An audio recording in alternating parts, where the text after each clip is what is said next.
حضرت سلیمان علیہ السلام کے دور میں ایک شخص تھا، اس کے ایک نوجوان بیٹے نے شراب پی لی۔ جب شراب پی لی تو باپ نے بیٹے کو ڈانٹا تو بیٹے نے باپ کے منہ پر ایک زوردار تماچا مار دیا۔ تماچا اس طرح لگا کہ باپ کی آنکھ نکل گئی۔ جب بیٹے کا نشہ ختم ہوا، جب بیٹے کو ہوش آئی تو اسے باپ کے منہ پر تماچا مارنے کی اس حرکت پر اتنی شرمندگی ہوئی، اتنی ندامت ہوئی کہ اس نوجوان نے وہ ہاتھ جو باپ کے اوپر اٹھا تھا، چھرا اٹھایا، وہ ہاتھ کاٹ ڈالا۔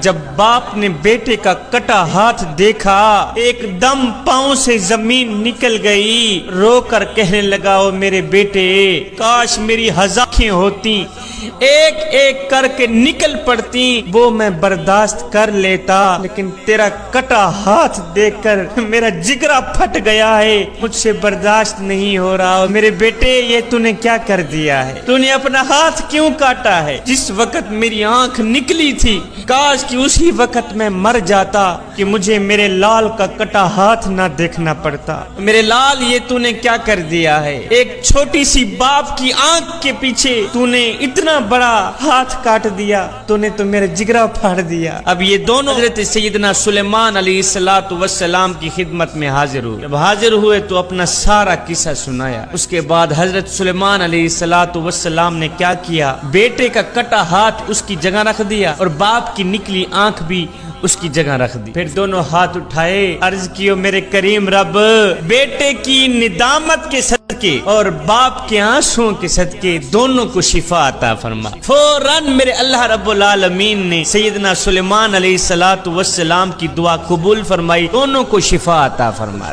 جوانو، ساری کائنات تمہیں گرانا چاہتی ہے، پوری دنیا تمہیں گرانا چاہتی ہے، جو تمہیں بڑھانا چاہتا ہے، جو تمہیں اوپر دیکھنا چاہتا ہے، وہ ہستی صرف تیرا باپ ہی ہے۔ اپنے باپ کی قدر کیا کریں، والدین کی قدر کیا کریں۔ جوانوں، اپنے والدین کو راضی کر لو۔ پوچھا گیا، حضور، اگر دنیا میں دیکھنا ہو کون جنتی ہے کون جہنمی ہے، کیسے شناخت کی جائے؟ تو میرے حضور نے فرمایا، دیکھ لو، جس شخص کے اوپر اس کے والدین راضی ہیں تو سمجھ لینا یہ جنتی ہے، اور دیکھ لو جس شخص کے اوپر اس کے والدین ناراض ہو، سمجھ لینا یہ پکا جہنمی۔ میرے حضور علیہ السلام نے فرمایا، صحابہ، کاش میری ماں زندہ ہوتی، ہے کاش میری ماں زندہ ہوتی، میں نماز میں اللہ کے حضور کھڑا ہوتا، ماں آواز دیتی ہو، بیٹے محمد، میں نماز چھوڑ کر دوڑ کر ماں کے پاس چلا جاتا اور زمانے کو بتاتا کہ ماں کی عظمت کیا ہوتی۔ صاحب، جب روٹیاں 4 ہوں، کھانے والے 5 ہوں، تب صرف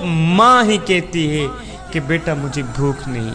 ایک نوجوان تھا، وہ اپنی ماں کو یتیم خانے چھوڑ آیا، ساتھ میں انتظامیہ کو اپنا نمبر بھی لکھ کے دے آیا کہ جب میری ماں مرنے پہ آئے تو مجھے اطلاع کر دینا، میں نے اپنی ماں کی تدفین اپنے شہر میں ہی، اپنی بستی میں ہی کرنی۔ کچھ دن گزرے، جب ماں کا وقت آخر آیا تو انتظامیہ نے فون کیا، نوجوان میاں تو نے کہا تھا کہ جب میری ماں کا وقت آخر آئے مجھے بلانا، میں نے اپنی ماں کی تدفین اپنے شہر میں ہی کرنی ہے، تیری ماں کا وقت آخر آ گیا ہے، اسے لے جا۔ اب یہ نوجوان گیا، ماں کو اٹھا کے گھر کی طرف آ ہی رہا تھا کہ ماں بول ہی پڑی، بیٹے میں تو جا رہی ہوں، میں تو مر رہی ہوں، میرے مرنے کے بعد میری ایک خواہش ہے، یہ پوری کر دیں۔ بیٹے نے کہا، جی ماما جان، کون سی خواہش ہے؟ کہا، بیٹے یہ جو یتیم خانہ ہے نا، جس کے اندر میں نے کافی دن گزارے ہیں، اس یتیم خانے کے کچھ پنکھے خراب ہیں، اگر ہو سکے تو میرے مرنے کے بعد یہ پنکھے ٹھیک کرا دینا۔ بیٹے نے کہا، ماں تو جا رہی ہے اور تو مر رہی، اب اگر میں پنکھے ٹھیک کرا بھی دوں تو تجھے کیا فائدہ ملے گا؟ ماں نے کہا، بیٹے یہ پنکھے میں اپنے لیے ٹھیک نہیں کرا رہی، میں تو تیرے لیے ٹھیک کرا رہی ہوں کہ جب تیری اولاد جوان ہوگی، جب تجھے اس یتیم خانے میں چھوڑ جائے گی، ہے بیٹا گرمی کی وجہ سے اگر تو اسی بند کمرے میں ہی سسکتا رہا، مجھے تو قبر میں ہی چین نہیں آئے گا کہ میرا لال گرمی میں سسک رہا۔ بیٹا میں اپنے لیے پنکھے نہیں لگوا رہی، میں تو تیرے لیے لگوا رہی۔